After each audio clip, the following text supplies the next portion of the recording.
will receive a warning that their behavior is unacceptable. It's a very great potential to end impunity. Now there's another similar effort which hasn't quite come to life as much, and that is partly because of countries like Pakistan. You know, you wanted me to be provocative, so I'm not afraid to. The responsibility... You're not being provocative, you're being indecent. I'm not schooled as a diplomat, and NGOs, that's what NGOs do, speak truth to power, and not all NGOs are sophisticated and are necessarily right, but I think it is our role. So the responsibility to protect is a new international norm that has developed that says that if a country cannot protect its own citizens, the international community has a responsibility. So situations like Rwanda, the international community had a responsibility to intervene. Now, of course, this is a very, very complex new international norm. There are many countries, and understandably so, fairly new countries that are very hesitant to have anything impede their sovereignty. But it is a promising norm, and NGOs are organizing around that principle. Now, as to the new consensus, obviously, things in the UN have to be done by consensus. I think if you would have something happening, a fundamental change happening without the endorsement of the whole membership, it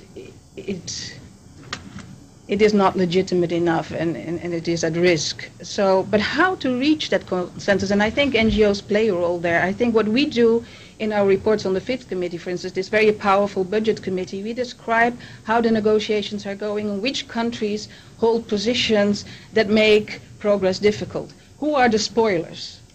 Now, the spoilers you have on both sides. You have the US in the past has been a huge spoiler, but you also have other spoilers, some countries from within the Group of 77 who are very, very influential, and maybe Ambassador Kamal, I won't name them, but we know them.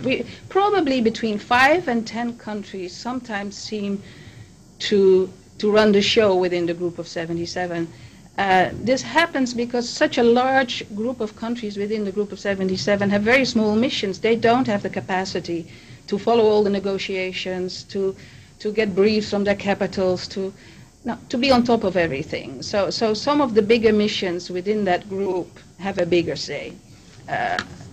In itself, I have no problem with that, but it makes their positions maybe less representative than they should be. Would you like to add something, sir?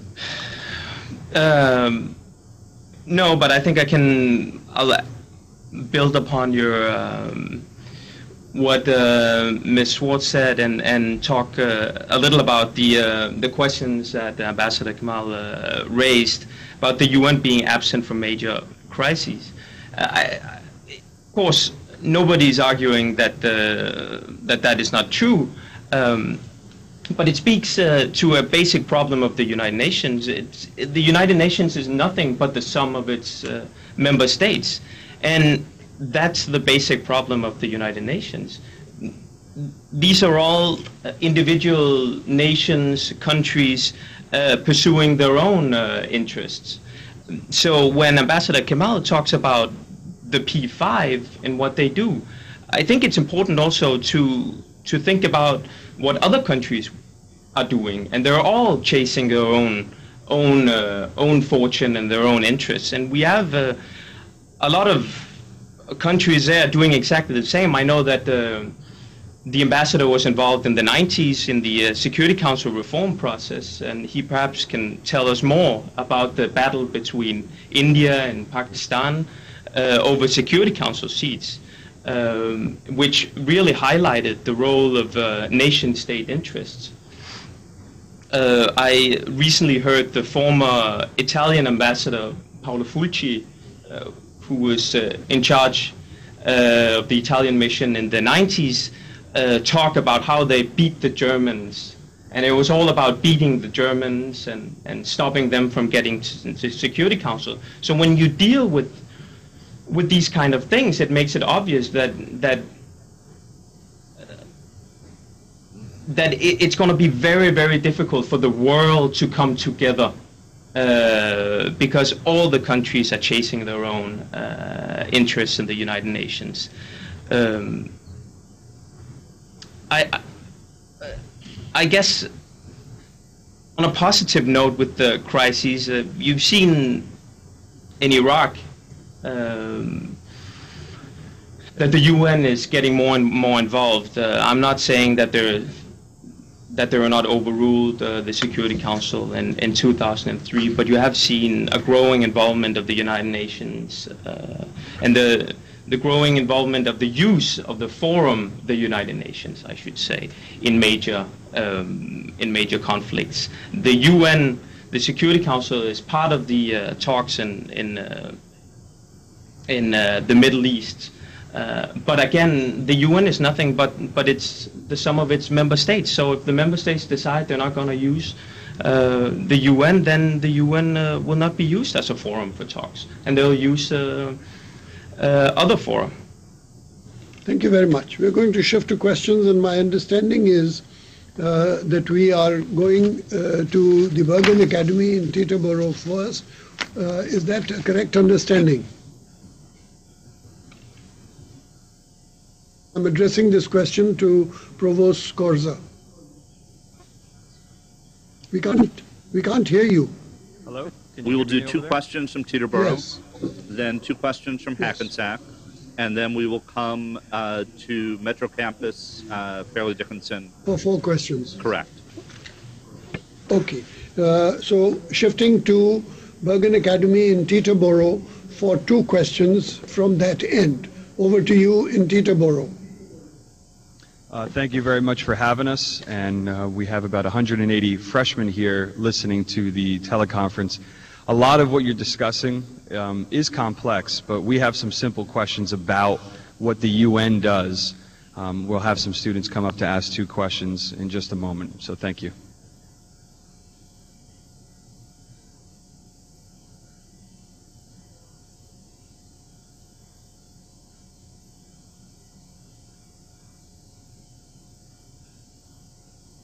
We are waiting for the 2 students and the 2 questions.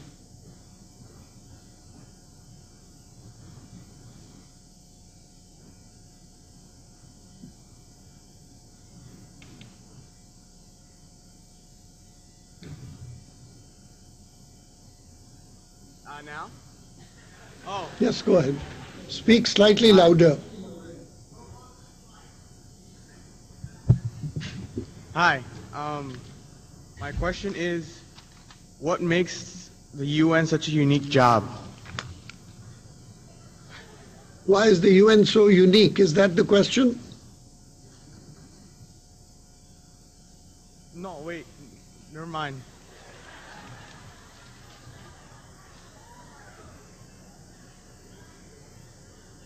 With so much food in the world, why doesn't the UN help persuade companies to donate its food for tax deductions?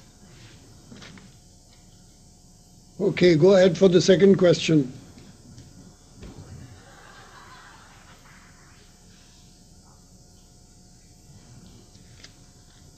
My question is, with so much left food in the world, why doesn't the UN persuade companies to donate that food for tax deductions? Yeah, we got that question. Is there another question from Teterboro? What makes the UN so unique? Or is the first question, what makes the UN so unique? And the second question, why can't the food problem be solved by offering tax deductions? Is that correct? Go ahead, Ms. Swart. Take the 2 questions. Well, why is the... No. Go ahead, is that it? The second question that the previous student just asked about the food and tax deductions, that's our first question. And you can scratch the what makes the UN a unique job question, and we've got one more here, so we'll have our 2 questions. We apologize. Okay, let's have the second question. Hello. Well, I was wondering if you think that the UN does a good enough job to help third world countries